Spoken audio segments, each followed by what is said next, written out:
Kuku Raadios välja öeldud seisukohad ei pea ühtima Kuku Raadio seisukohtadega.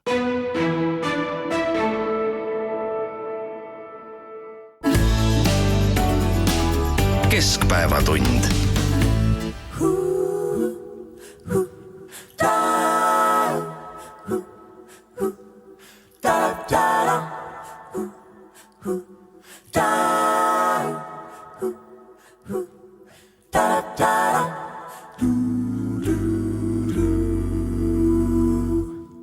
Päeval paistab päikene, aga öösel kumaa.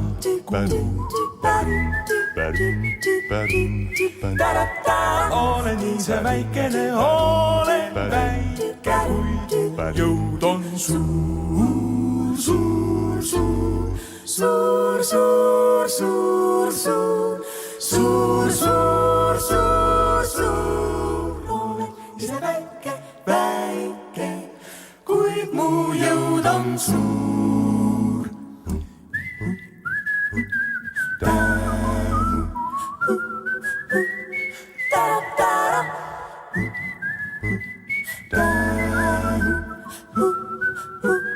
Päeval paistab väikene,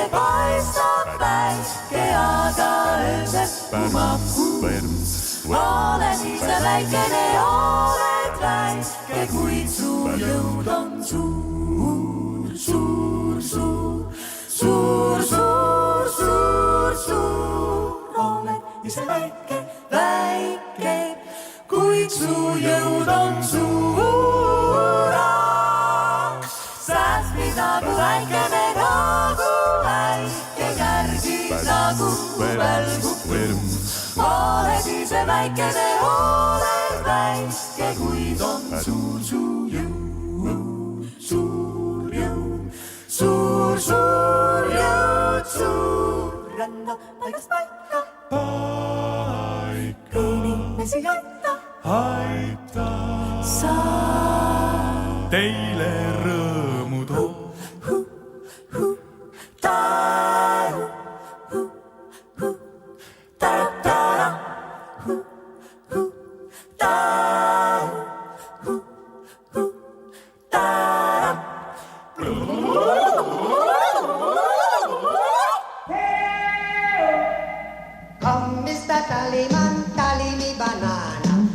Uudiseid koduvabariigist. Tere, siin Keskpäevatund ja Kuku Raadio, Tallinna stuudios Ainar Ruussaar, Ignar Fjuk ja Priit Hõbemägi.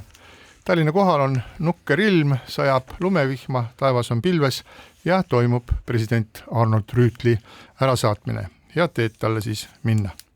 Meie aga jätkame igapäevaste asjadega, laulis Estonian Voices ja need laulsid Arvo Pärdi lugu Aatomik ja kui panite tähele, siis seal olid sellised sõnad. Päeval paistab päikene ja öösel puhub tuul. Meie, kes me kõik oleme suured energeetikaspetsialistid, saame aru, et päikese ja tuuleenergia, see on kõik suurepärane, aga kui meil ei ole juhitavaid võimsusi, siis pole sellest kõigest mitte midagi kasu. Ja nüüd on asjad nii, et möödunud nädala lõpul teatas Kliimaministeerium, õigemini see selgus siis tuumaenergia infopäeval, et ministeerium on loonud juhtrühma ja töörühmad tuumaseaduse loomiseks ja siis ettevõtte, kellest Eestis tuumaenergiaga seoses kõige rohkem räägitakse, Fermi Energia, tahab sel kuul esitada ka avalduse tuumajaama ehituseks vajaliku riikliku eriplaneeringu algatamiseks. Nii et paistab, et valitsuse tasemel on positiivne õlalepatsutus ja edenemise soov selgelt välja öeldud ja äkki hakkabki midagi edenema. Äkki hakkab midagi edenema, jah, aga isegi kui see asi edenema hakkab, siis minimaalselt 6-7 aastat läheb selleni küll aega, kuni me saame rääkida kaasaegsest tuumaenergiast, mis on ohutu. Seni aga peame kuidagi hakkama saama, arvestades ka seda, et kuu aja pärast viiakse ellu väga oluline tähtis otsus. Balti elektrisüsteem ühendatakse Venemaast lahti ja ühendatakse Mandri-Euroopa sagedusalaga. Ja see on toonud üha rohkem pildile ikkagi küsimuse, kuidas me saame Eestis ennast ise vajadusel energiaga ära varustada ja see on toonud tagasi küsimuse, kui palju ja kui kaua me ikkagi põlevkivi energeetikat, Balti elektrijaamu töökorras hoidma peaksime ja neid kasutada saaksime arvestades, et seal taustal kumavad kliimaeesmärgid, mille on seadnud Euroopa Liit ja ka meie ise. Estlink 2 merekaabli diversiooniga venelaste poolt on nüüd teravamalt kui varem tõesti päevakorras meie energiajulgeoleku ja ka varustuskindluse teema ja nähtust, mis nüüd selle sama kaabliga on seotud, tuli ju välja, et me ikkagi sellel nii-öelda oma varustuskindluse tagamisel ei saa tugineda üksnes või eelkõige välistele energiaallikatele. Seda esiteks. Ja ka teine küsimus nüüd sellega seotub ja pigem nüüd juba üldisemas kontekstis, millele ka Aimar, sina viitasid ja mida nüüd nädalapäevad tagasi näiteks Suurbritannias juhtus, kus siis ühel hetkel, kui oli ilmastikuolud halvad, temperatuur langes alla tavalist keskmist, kadus ka tuul, nii et tuulel töötavad jõujaamad tootsid elektrit 2, 8, 9, 10 korda vähem kui tavaliselt ja riik oli nii-öelda selle elektrikatkestuse või tarbimise murdepunktis, nii et oleks üks mingisugune elektrijaamadest ka katkestanud töö, siis oleks olnud olukord kriitiline.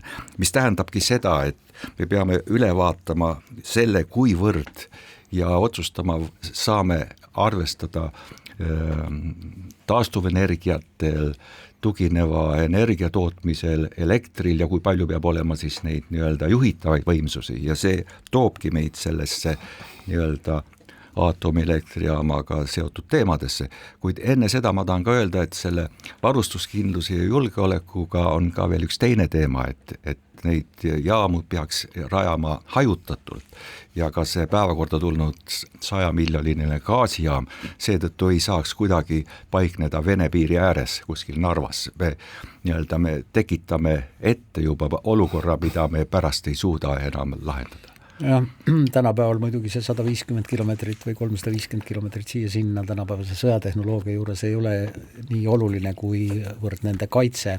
Aga rohelistele mehikestele küll, sest need on seal kohe tulemas. Rohelist mehikesed ei tegutse ainult Narvas, aga ma tahtsin öelda seda, et tegelikult gaasijaamade ehitamisel jah, tõepoolest väidavad mõned ministrid ei ole alternatiivi, aga ka gaas on import kütus.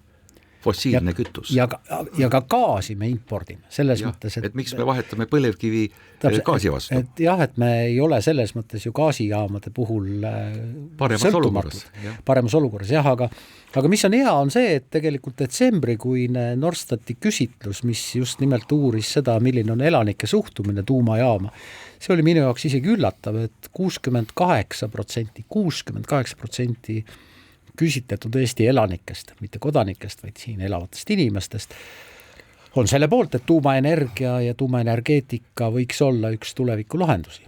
Ja selles mõttes on poole aastaga see toetajate arv ikkagi ligi 10% suurenenud. Jaa, kahtlemata siin kindlasti selle tuumaenergiaga on seotud veel lõputult takistusi, nii nagu teada on, siis tuumaenergia rajatised, nende teele tekib veel tohutult mitmesuguseid takistusi, kui esialgu antakse sisse ka soov eriplaneeringu jaoks, siis tuleb valida see koht, siis küsitleda kohalikke inimesi, nii nagu me mõnes Eestimaa piirkonnas oleme juba näinud, suutsid kohalikud elanikud ennast kiiresti organiseerida. Mitte ainult kohalikud, vaid ka üle eestiline jõuk. Ja kõik need, kes sõidavad bussiga kohe sinna kohale, kui on vaja protestida millegi vastu, mida kavatsetakse ehitada, siis ka nemad olid kohal ja hakati protestima selle vastu, et sinna ei tohiks ega peakski mitte midagi ehitama. Jutt oli siis nii-öelda tuuleparkidest? Ei, jutt oli siis just nimelt sellest tuumaenergeetikast. Aga sinna tegelikult ei olnudki veel kavatsunud midagi ehitada, aga kohalik elanikkond oli juba igaks juhuks tirkis juba enne seda.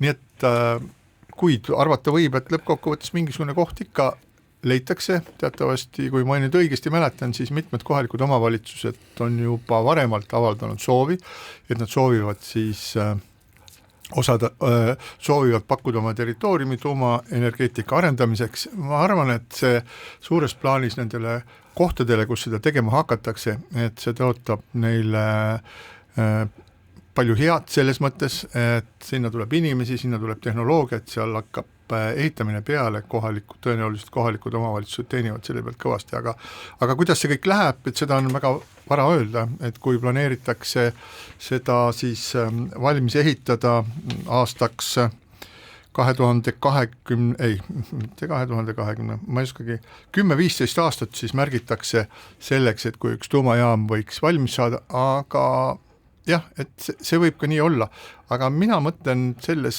kontekstis alati, et uutele tehnoloogiatele, et ma olen päris kindel, et selle ajaga on olemas teistsugused tehnoloogiad, et paistab, et see tehnoloogia, mida Fermi Energia praegu pakub ja mille järgi ehitatakse Kanadas esimest jaama, mis ei ole veel valmis, aga mida tõepoolest ehitatakse, et selle aja jooksul jõuab tekkida veel mitmesuguseid uusi ja ägedamaid tehnoloogiaid ja küsimus on selles, et mida me siis teeme, kui tekivad, ma ei taha öelda, et nüüd kohver, tuumajaamad, aga midagi väiksemat, sellist, midagi sellist, mis on suurema nii-öelda paneelmaja suurune. Et need tehnoloogiad muutuvad kiiresti, tõenäoliselt võib oodata läbimurret ja siis võib juhtuda see, et me oleme lihtsalt seotud selle vana tehnoloogiaga, aga samas mulle tundub, et lihtsalt istuda käed rüppes ja oodata, et millal see uus tehnoloogia nüüd taevast kukub ja millal ta muutub selliseks, et on turvaline siis üles panna, seda ju ka ei saa. Jah, seda enam, et tegelikult ega see energeetika varustusprobleem ei ole ainult meie asi, sama mure on lätlastel ja sama mure on ka natuke leedukatel ja leedukad ikkagi valitsuse tasandil arutavad väga tõsiselt seda ideed, et Balti riigid võiksid rajada oma elektrijaama. Muidugi on leedukatel siin oma huvi. Neil on 20 aastat tühjalt seisev tohutu Ignalina, mis oli omal ajal vanamoodne tuumajaam Tšernobõlis tüübis. See on nüüd tühi, see ei tööta, ehk siis tegelikult leedukad ilmselt ikkagi soovivad, rääkides Balti ühisest elektrijaamast, kuidagi seda Ignalina praeguseks tühjaks valgunud piirkonda taas elustada ja seal on mingisugused struktuurid ju olemas. Aga see ei ole jälle energeetiline sõltumatus selles mõttes, et kui Balti elektrijaam, Balti ühine elektrijaam peaks olema Leedus Valgevene piiri ääres, siis on see ühtepidi julgeolekurisk ja teiseks ei ole see meie oma. Eks see sama sinu poolt öeldud, vahet pole kas 150 või 350 kilomeetrit.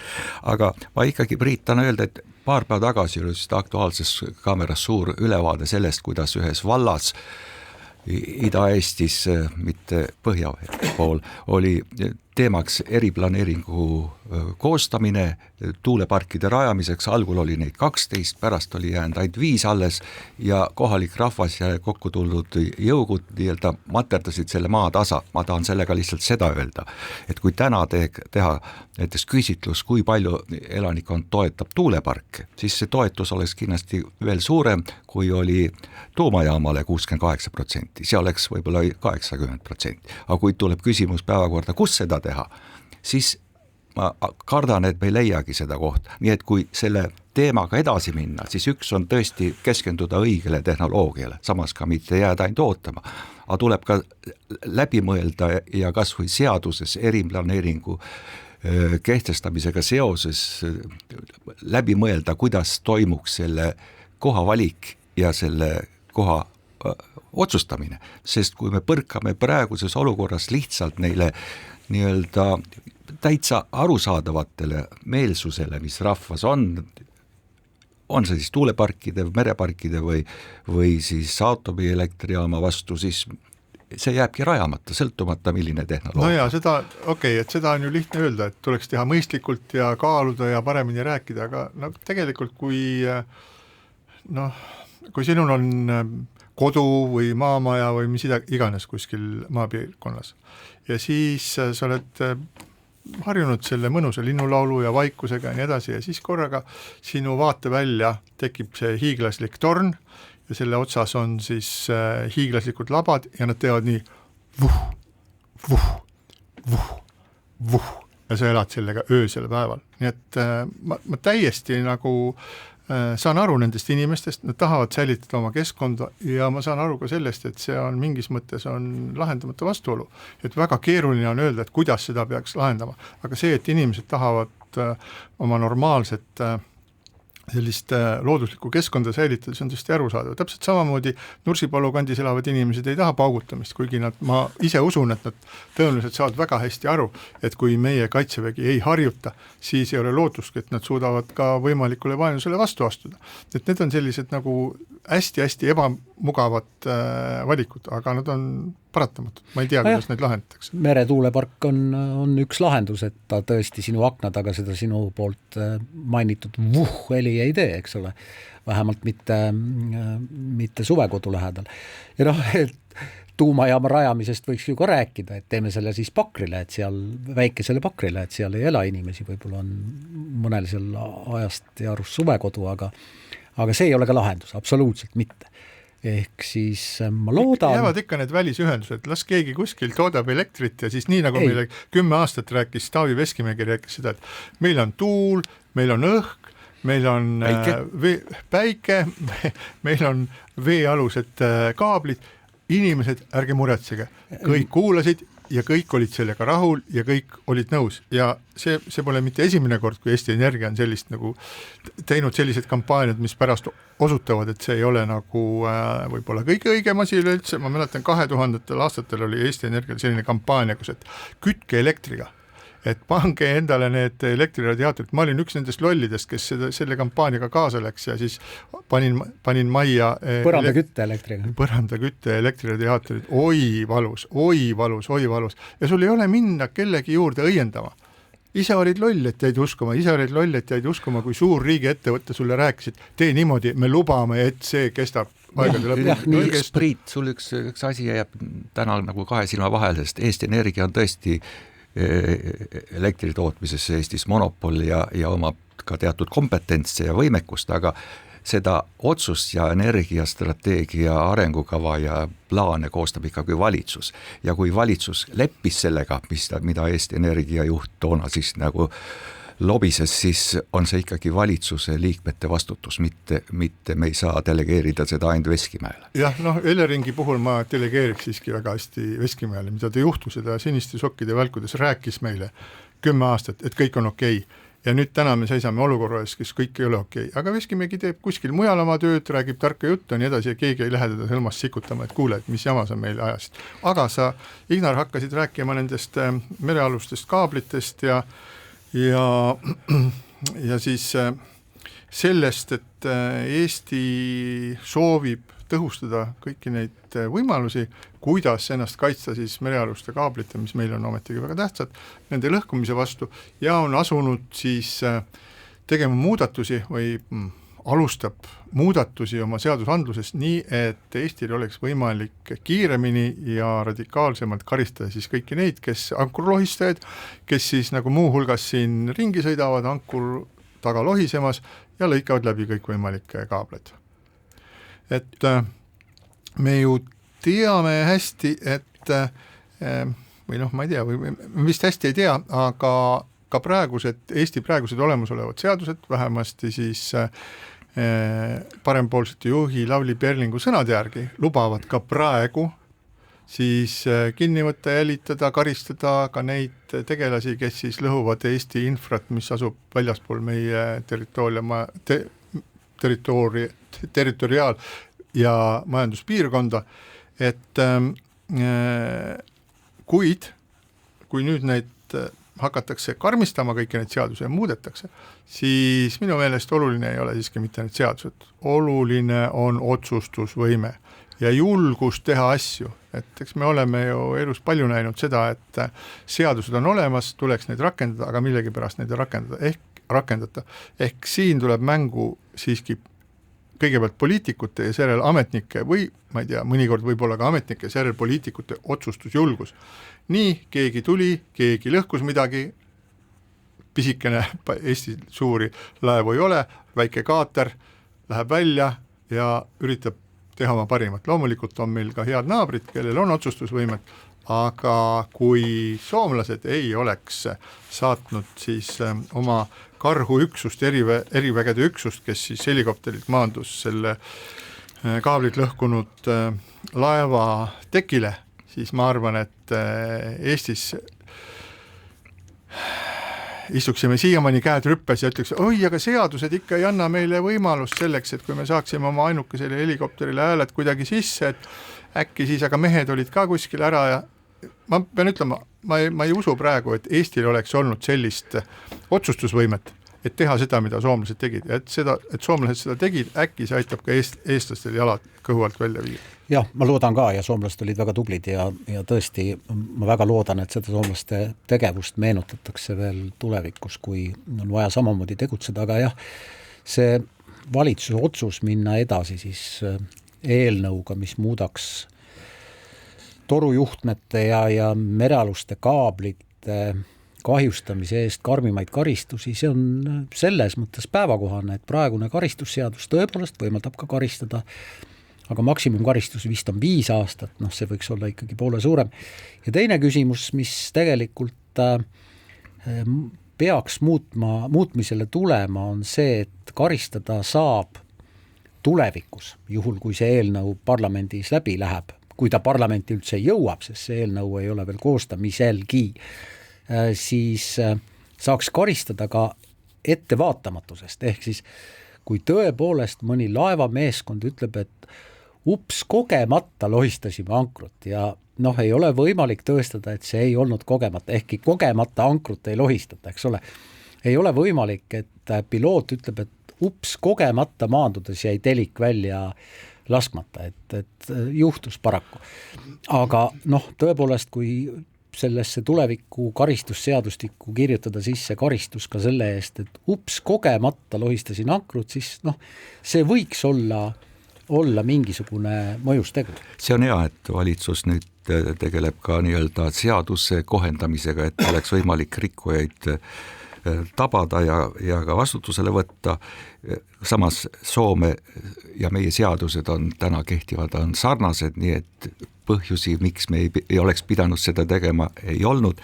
Teiselt poolt jälle täna nüüd on otsustatud olemasolevaid Estlink ühendusi laevadega turvata. Ma arvan, see ei ole eriti jätkusuutlik, et kaua võib ja pigem on küsimus ikkagi selles ja siis nüüd ütleksin just seda, mida sai kunagi valesti tehtud ka soomlaste poolt, kui rajati seda Estlink 2, et jäeti panemata sellele kaablile vajalik turvataristu. Ja nüüd tagantjärele panna mingisugust andureid meie Läänemere, Soome lahese mudane keskkond ja vee orgaanikarikkus ei võimalda, need andurid lakkaksid õige pea töötamast. Kaabli süvistamine ei ole ka lahendus teatud riskide puhul, seda ei hakka välja tooma. Nii et esiteks edaspidi tuleb luua või rajada ikkagi tervikpaketiga, nad peavad olema varustatud algselt juba turvasüsteemidega ja kui seadused ka lisada, siis ma arvan, me suudame seda nii valvata, turvata kui ka hoida töös. Miks selle tänase tervikpaketi osa ei ole nende merealuste kaablite kindlustus? Hea küsimus. Vastus on väga lihtne, see on nii kohutavalt kallis. Ja mina tuletaksin veel meelde seda, millest me oleme siin ka varem rääkinud, et see Venemaa varilaevastik, mille vastu Ameerika Ühendriigid just tõstsid väga suured sanktsioonid seoses kindlustuse ja muude küsimustega, Venemaa varilaevastikul tõenäoliselt hakkab minema kehvemini ja see, mida siis Eesti ja Soome siin saavad teha, see on nende järjepidev kottimine ja selles mõttes, et see laevastik või need enamuses vanad tankerid, üle 20 aasta vanad, need ei kuulu Vene Föderatsioonile. Selleks kasutatakse need selliseid minione, käsilasi, mingisugused tegelased, kes on ostetavad ja müüdavad, kes saavad sellest raha, et nad siis veavad seda oma varilaevadega venelaste varinaftat ja varikütust. Omamoodi palgasõdurid. Omamoodi palgasõdurid, aga nad on tsiviilisikud ja nad ei ole sõdijad. Eagle S kuulus Araabia Ühendemiraatide kompaniile ja pardal olid Gruusia ja India meremehed. Just nimelt. Ja selles mõttes on nende laevade omanike hirmutamine väga-väga efektiivne. Et siinkohal Eesti Vabariik ei seisa silmitsi Vene sõjaväeluure ega Vene sõjaväega. Need ei ole rohelised mehikesed, kes seal laevapardal on. Need ongi India ja Gruusia ja võib-olla veel Polüneesia ja tont teab, kus kohast kokku ostetud laevamehed. Kui selline informatsioon levib ja ta kindlasti levib, et Soome lahes sind kontrollitakse, sind võetakse kinni, IGLS praegu on määratud üldse kai ääres seisma, sellepärast et soomlased ütlesid, et sellel on nii palju vigu, et see ei tohi merele minna enne, kui kõik korda saab. Ja see tähendab selle laeva omanikule tohutuid kahjusid, olgugi, et see on rüsa, aga need kahjud on tohutud. Ja kui teiste laevadega tehakse samamoodi, need võetakse kinni, öeldakse, ahaa, siin sõita ei tohi, nüüd tuleb talv, Soome jäälõhkad on teatanud, nad ei aita ühtegi varilaevastiku laeva, sõitku kasvu jää peal, aga nende jääklass on väga madal ja kui see sõna hakkab levima, siis seda vähem on neid selliseid õnneotsijaid, kes tahavad oma nende vanade rontidega siin sõitma hakata. Nii et see, mida Eesti saab teha täiesti seaduslikult, see on juba praegu tõhus, aga seda tuleb teha järjepidevalt edasi. Ja üks asi on veel, et Soome laht ongi ainus ühendus Peterburi lähedaste sadamate ja muu maailmaga. Nii et see on tegelikult selles mõttes veel topelt tõhus. Just, õnneks või õnnetuseks. Ja siinkohal väike paus. Keskpäevatund.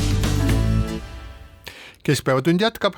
Ainar Ruussaar, Ignar Fjuk ja Priit Hõbemägi. Räägime nüüd nendest inimestest, kes hüppavad nagu kirbud ühest erakonnast teise ja jäävad ikka hea lobi peale. Et eelmisel nädalal siis saime teada, et 2 endist EKRE liiget, kes vahepeal olid siis asutanud uue erakonna ERK, 2 liiget Henn Põlluaas ja Ants Frosch teatasid, et nemad astuvad nüüd Isamaasse. Ja koos sellega siis tuligi ja samal ajal tuli siis ka teade selle kohta, et Kadri Simson, kes on väga pikka aega, on olnud üks Keskerakonna juhtliige ja kes alustas oma karjääri Edgar Savisaare vihmavarjuhoidjana, vanemad olijad mäletavad, kes need vihmavarjuhoidjad olid, need olid kenad noored nutikad neiud, keda Savisaar hoidis oma läheduses, kes kõnepidamise ajal hoidsid tema pea kohal vihmavarju, aga kellest aja jooksul kas kasvasid või kasvatati erakonnale juhtivat poliitikud. Ja Kadri Simson teatas, et tema ei soovi Mihhail Kõlvarti Keskerakonnas olla, kuna ta tunneks ennast seal halvasti, ta juba tundis ennast sellepärast halvasti, et ta seal nimekirjas oli ja ütles, et ta ei ole oma poliitilise tuleviku peale mõelnud. Aga kui me natukenegi tagasi vaatame, siis me näeme, et üsna suur hulk Riigikogus ja erakondades aktiivsetest tegelastest on sellised, kes hüppavad ühest erakonnast teise, mõni on teinud mitu hüpet, mõni on teinud neid vähem, aga see on ometigi üks selline seltskond, mis on täiesti olemas. No jah, aasta tagasi oli ju väga paljude Riigikogu liikmete jaoks see hüppe Keskerakonnast siis kas Isamaasse või sotsidesse. Ja Kadri Simson tõepoolest, keda sa meenutasid üle veerand 100 aasta, oli ta ikkagi väga aktiivselt seotud Keskerakondaga, aga Henn Põlluaas ja Ants Frosch, mõlemad väga tuntud nimed, Riigikogu liikmed, mõlemad teatasid, et kandideerivad siis sügisestel kohalikel valimistel just nimelt Isamaa nimekirjas. Põlluaas on seotud olnud Saue linnaga pikka aega, ta on muide olnud ka Saue linnapea. Ja Frosch on... ja ka Riigikogu esimees. Ja ka Riigikogu esimees, oi jumal, ja õpetajana töötanud ja Eesti Televisioonis töötanud ja olnud ka eraettevõtja ja nüüd läks juba valimiskampaania lahti. Ja ta on väga aktiivne Kaitseliidu liige ja Ants Frosch on pika diplomaatilise kogemusega inimene, kes on töötanud ka teabeameti esimese juhina, olnud Reformierakonnas ja nüüd siis Isamaas. Nii et tegelikult mõlemad on väga tuntud inimesed Eestis ja Isamaa ainult rõõmustab, sellepärast, et Isamaa toetus on nüüd varsti 1,5 aastat püsinud Eesti erakondade populaarsusuuringutes kõige rohkem tipus ja nii tipus, et sinna ikkagi järgnevatele tulijatele jääb 8-10% minna. Eks Põlluaas ja Frosch ei lahkunud ja nagu paljud teisedki, kes on erakonnast lahkunud mitte ideoloogilistel kaalutlustel, vaid pigem võimuvõitlusena tulemusena, kus siis osapooled ei suutnud oma isiklikke ambitsioone talitseda ja aga see sisemine võitlus erakondades ja üldse elujõulistes organisatsioonides on ju üsna loomulik asi. Kui seda ei toimuks, siis oleks me kuskil varasemas ajas, ainult et need osapooled peavad aru saama, et kuskil on piir, kus nagu edasi ei peaks minema.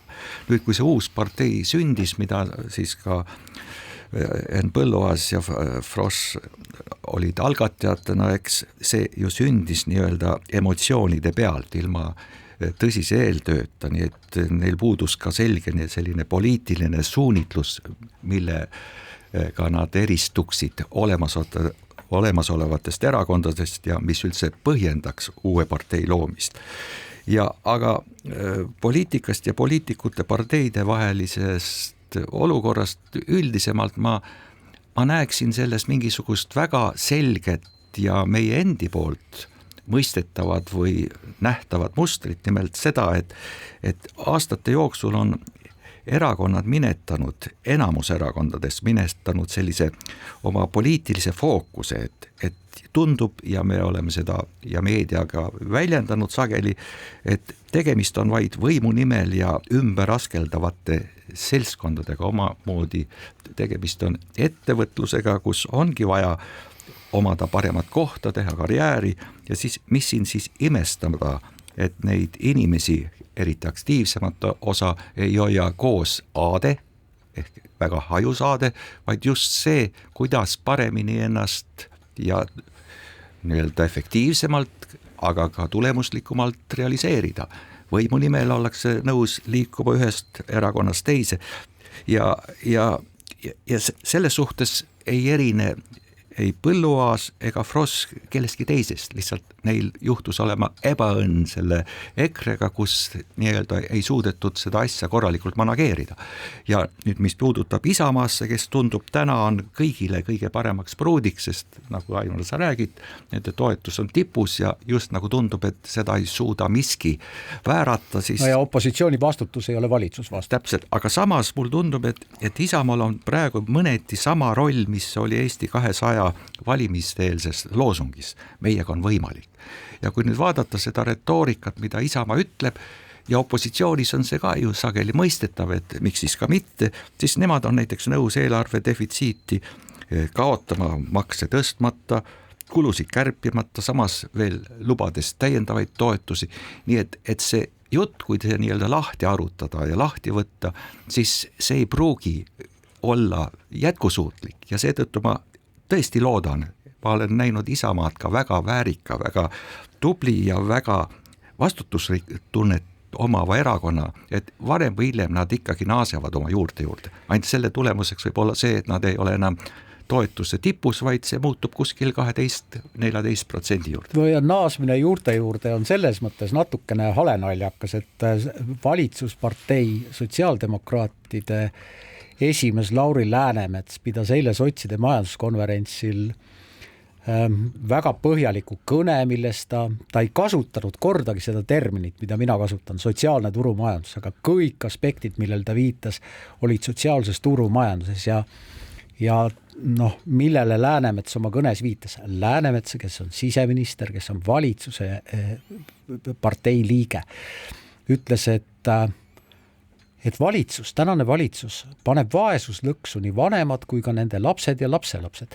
Mida tähendab Läänemetsa suust väide, tänane valitsus paneb vaesuslõksu lapsed ja lapselapsed? Et vabandust, kui te tahate muuta maksusüsteemi, maksustada jõukust ja muuta turumajanduse tänast ideed, siis valitsusparteidele võiksite selle välja käia kusagil mujal kui sotside majanduskonverents. No ja siin eelmises valitsuses me nägime seda väga hästi, kus kõik valitsuse osapooled samal ajal esinesid ka kui opositsiooni osapooled, nii et võideldes teineteisega siis pressikonverentsil laua taga aeti teineteisele vastu käivat juttu, tehti teineteise ideid maha, siis mindi taharuumi, siis tehti need samad otsused ja tuldi avalikkuse ette ja siis selle võideldi üksteise vastu. Et see on nagu mingisugune osa, mis on kuidagi poliitikasse sisse tulnud. No mis puudutab Lauri Läänemetsa, siis mina mõtlen, et tal on üks selline taktika, strateegiaks võib-olla palju nimetatud, see taktika on see, et ta tasakaalustab sellist suhteliselt jäika, ta tasakaalustab oma sotsialistlikke majandusideesid oma suhteliselt otsustavate tegudega siis sisejulgeoleku alal. Et kui tema maine koosneks ainult siis nii-öelda sotsiaalse turumajanduse nõudmisest. Ta ei kasutanud seda sõna, aga ma mõtlen nagu põhimõtteliselt sellest ja seal teisel kaalukausil ei oleks siis mingisuguseid tõsiseid sõnu, tõsiseid tegusid ja ei saa öelda, et ta nagu poleks teinud, on küll teinud. Siis oleks tema positsioon hoopis teistsugune. Aga ma tahaks nüüd kahte asja ikkagi ära õiendada. Üks puudutab Kadri Simsonit, keda sa, Priit, nimetasid ka kunagiseks vihmavarjuhoidjaks Savisaarel, aga ta ei olnud. Tema Aadu Musta tütar Kadri Must oli algusest peale juba tuli nii-öelda asja peale puhas nepotism ühesõnaga, ma saan aru, ikkagi onupoja poliitika. Okei, ja ta oli Keskerakonnale ikka nii-öelda heaks maskotiks. No ta alustas Keskerakonna noortekogust ja sellele noortekogule võib-olla põhjendamatult kunagi kleebiti külge see vihmavarjuhoidja silt, mis ei tähenda otseselt vihmavarjuhoidja. No hästi, aga tema on nüüd astunud välja, aga ma mõtlen, et nende ülehüppajate puhul otsustav on selle ülevõtja või ülevõtva erakonna võime absorbeerida selliseid nimekaid ülehüppajaid. Et see ülevõtja maine peab olema suurem ja võimsam ja tegusam kui siis ülehüppaja imago. Et vaadake siis nagu Jüri Ratase üleminekut siis Isamaasse, et arutati ju päris palju, et kuidas see siis hakkab mõju avaldama. Aga erakond suutis absorbeerida selle Jüri Ratase endasse päris hästi ja siis saata ta sinna samuskisse ehk Brüsselisse, kus ta nüüd on Eesti poliitikale minu meelest põhimõtteliselt nagu kautsi läinud. Inimene oli suhteliselt ütleme, selline tegus Jüri ikkagi tegi mingisuguseid asju, aga nüüd on ta kuskil lennukis Tallinna. Aga nüüd, kui tulla sellesse Europarlamendi valimiste eelsesse olukorda, siis ma isegi ütleks, et Jüri õnnestus absorbeerida Isamaa enda huvides.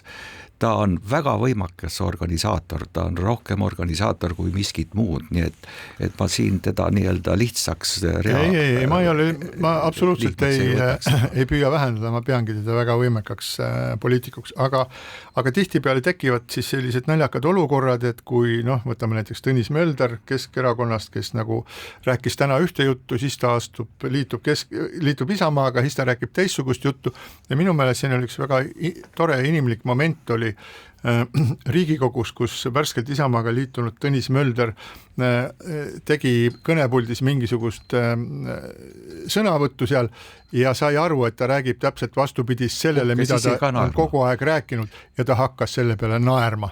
Ja ma mõtlen, et see oli ehkki nagu tahtmatu, aga tegelikult see oli väga-väga inimlik ja siiras. Ja siiras ja see mulle tegelikult väga meeldis. Jah, elu pakub meile valikuid, mõnikord me võtame vastu, mõnikord ei võta, mõni valik on valusam, mõni mitte, aga need on kõik meie omad ja kui nad on sellised valikud teinud, siis õige on otsustada inimese üle tema tegude, mitte tema sõnade üle. Siinkohal väike paus. Keskpäevatund. Keskpäevatund jätkab, Ainar Ruussaar, Ignar Fjuk ja Priit Hõbemägi Kuku raadio otsestuudios ja nagu tavaliselt jätame lõpusamad osad saate lõppu ja räägime nüüd massimeediast, räägime Eesti Rahvusringhäälingust, ERR-ist ja ERR-i vanast õhtul eetris olnud saadetest, mis siis olid pühendatud Draamateatris olnud sellisele soovahetusetendusele ja Estonia etendusele. Estoniast ei ole siin midagi rääkida, nagu ikka, aga väga suurt vastukaja ja mingis mõttes ka sellist väikse formaadilist kultuurisõda tekitas siis Draamateatri etendusest ühe lõigu näitamine, mille nimi oli vist Marta 8. Ma kohe ütlen välja seda, et ma ei ole seda lõiku näinud, ma ei ole seda vaadanud ja spetsiaalselt pole vaadanud ja sellepärast ma ei võta hinnangut selle kohta, mis oli selles, küll aga võin selles konkreetses saatelõigus, küll aga võin ma arutleda siis selle kultuurisõja ja muude taoliste aspektide üle, et kuidas siis erinevad inimesed on asunud väga teravatele positsioonidele ja mis võiks selles asjas olla õige ja mis mitte. Jah, see sinu poolt mainitud Draamateatri draagshow osaline näitamine Rahvusringhäälingus on tekitanud väga palju probleeme ja küsimusi, ma ei tea, ma ei tea küll miks, aga mind isiklikult ajab muigama, kui tuuakse taas laua peale see väljend, miks maksumaksja raha eest sellist asja näidatakse, miks maksumaksja raha eest sellist asja lavastatakse ja nii edasi ja nii edasi. See väide ei päde selles mõttes, et mis siis valesti oli, neid kriitikuid oli väga palju. Ma pean tunnistama, et mul taustal küll tõepoolest see telekas mängis, ma ei jälginud seda Draamateatri Draakshow'd, mida näidati väga põhjalikult, järel ka ei ole vaadanud, nii et Priit täpselt samamoodi ei oska ma seda sisu kommenteerida, aga noh, laias laastus ma ütlen, et mina ei tea, kas kuhu see piir vedada ja kas kultuuri puhul katsetamine on siis halb või mitte, ma pigem arvan, et mitte ja kui üks etendus on kõlblik näitamaks Eesti ühes vanemas teatris ja soliidsemas teatris, Draamateatris, mille etenduse piletid müüdi välja väga kiiresti. Ma ei tea, miks teda ei võiks näidata Rahvusringhääling. Jutt on sellest tunnipikkusest vanast õhtul prime time'is olnud saatest ja seal sellest ühest väga väiksest lõigust vanast õhtu ongi prime time. Okei, kui sa nii arvad. Ja mina teades, et see võib tulla täna teemaks, hommikul vaatasin selle tunnise saate üle. Nii. Ja ma igavlesin ja ma kogu aeg mõtlesin, et miks pagana pärast see omamoodi huvitavas formaadis publitsistika saade oli vanast õhtul kella 10-11. Seal ei olnud mitte ühtegi paiti, huumorit, seal ei olnud ühtegi nalja. Me oleme harjunud, et vanast õhtul on lats seotud Tujuriku ja Kreisi raadio juurde, mis on tõsine, intellektuaalne ja tõsine meelelahutus.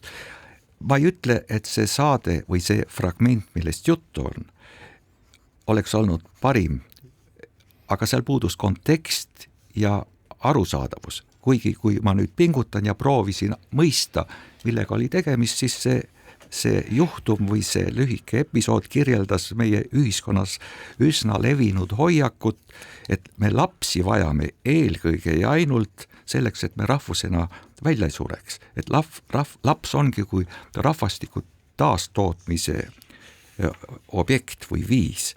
Ja sellisel kontekstis on see täiesti publitsistika saates võimalik, aga nüüd vanast õhtul püüti seda panna ja vaadata seda nii-öelda meelelahutuslikus võtmes ja sellisena ta ei töötanud.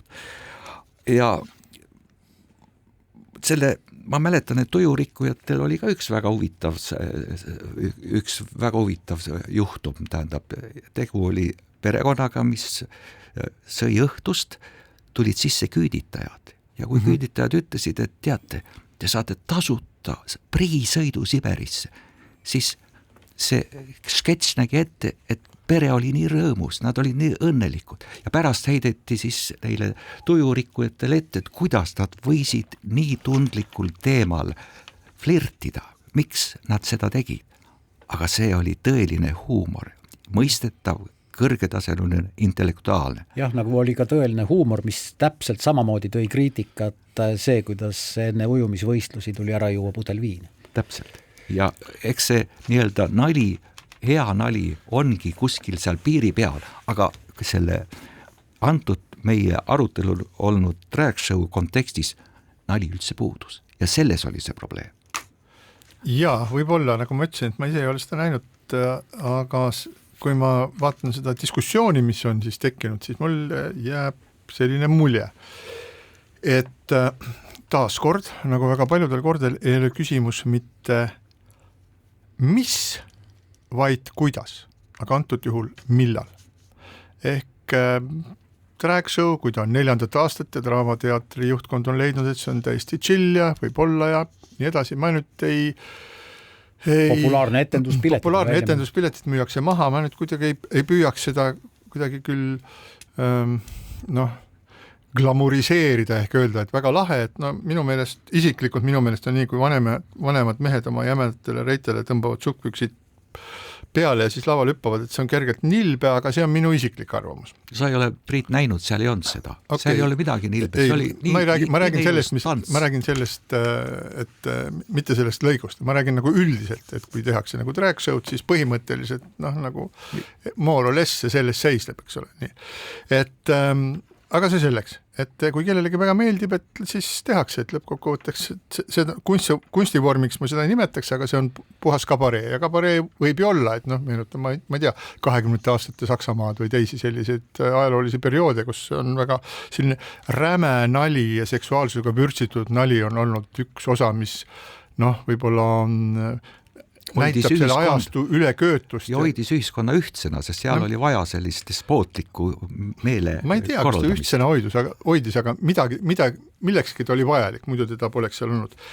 Ja nüüd see, milles siis nagu diskussioon käib ja mitte, mõned küll ütlevad, et seal Draamateatri põrand või lavapõrand tuleks happeveega üle pesta, et uuesti puhasta. Ma arvan, et tänapäeva moodne teater, nii palju kui ma olen seda näinud, see on ju kubiseb kõikvõimalikest seksuaalsutest vigurdustest ja kõrvalekalletest ja alastusest ja kehavedelikest ja oksest ja limast, verest ja ma ei taha kõike nimetadagi, aga suur osa moodsast teatrist on väga füüsiline ja seal on väga palju selliseid võib-olla jahmatavaid, rohkem ja vähem vapustavaid detaile, sellepärast et vaatajad soovitakse kuidagi tõmmata tema igapäevasest kestast välja. Nii et jah, aga küsimus siis minu meelest ongi selles, et kas see kellaaeg oli nüüd sobiv. Ja siin tekibki see nagu küsimus, et kui see oleks olnud näiteks kell 2 või kell 1, ma arvan, et me seda diskussiooni ka praegu üldse ei peaks. Aga et ta oli sellisel tundlikul ajal seal kuskil 9-10, et siis see teatavasti alati tekitab sellist tõsist diskussiooni. Ja üks asi, mis on sellega seotud ja mis on minu meelest väga huvitav, et teatavasti on ju jäänud siis, ei suutnud Rahvusringhääling mõistlikult vastata nendele süüdistustele, mis need hakkasid tabama, et Karmer Killandi jutt umbes selline, et me ei tea, et meie ei vastuta mitte millegi eest, see oli täiesti väljaspool igasugust konteksti, mis mõttes, et ei vastuta siis nagu mitte millegi eest. Siis lõpuks Mart Luik, juhatuse liige, siis vabandas selle eest, mõned ütlevad poole suuga, aga lõppkokkuvõttes ta ütles, et jah, et tegime nagu vea. Aga see, kuidas siis on nüüd organiseeritud selle teema käsitlemine avalikkuses ja ERR-i nõukogu vastu, kus on kümned meilid, mis ei ole lihtsalt niisama meilid, vaid ka nõuavad vastuseid või on teabenõuded või midagi muud taolist. Et see näitab, et seda tehakse organiseeritult ja väga põhjalikult ja suure tõenäosusega üks inimene, kes sellega tegeleb, on siis üks ERR-i nõukogu liige. Ei hakka siin nime nimetama, aga nii see võib tõesti vabalt olla. Nimi on Varro Vooglai. Aga Eero Epner võtab selle oma essees kenasti kokku ja ütlebki, et me oleme sellest nii-öelda reageerimises, mis on sageli mahitatud ja mehitatud poliitikute poolt, kes võitlevad häälde pärast, et see on nagu ülepingutatud ja ta toob paar näidet, et kunagi aastavahetusel ka, see on tänasesse konteksti sobib, ei mängitud hümni ja siis küsis üks tuntud ajakirjanik. See oli mina.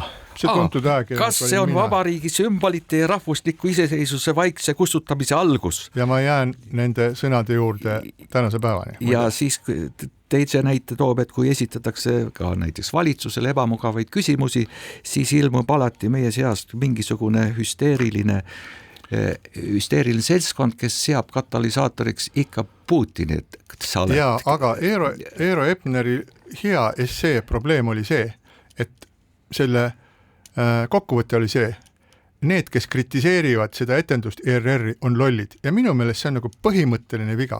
Jah, 2 erinevat poolt, erinevad arvamused, aga kui sa ütled, et teine pool on loll ja mul on õigus, siis vabandage väga, sa oled ise samasugune. Ja siinkohal täname teid kuulamast, paneme punkti ja kohtume taas nädala pärast. Keskpäevatund.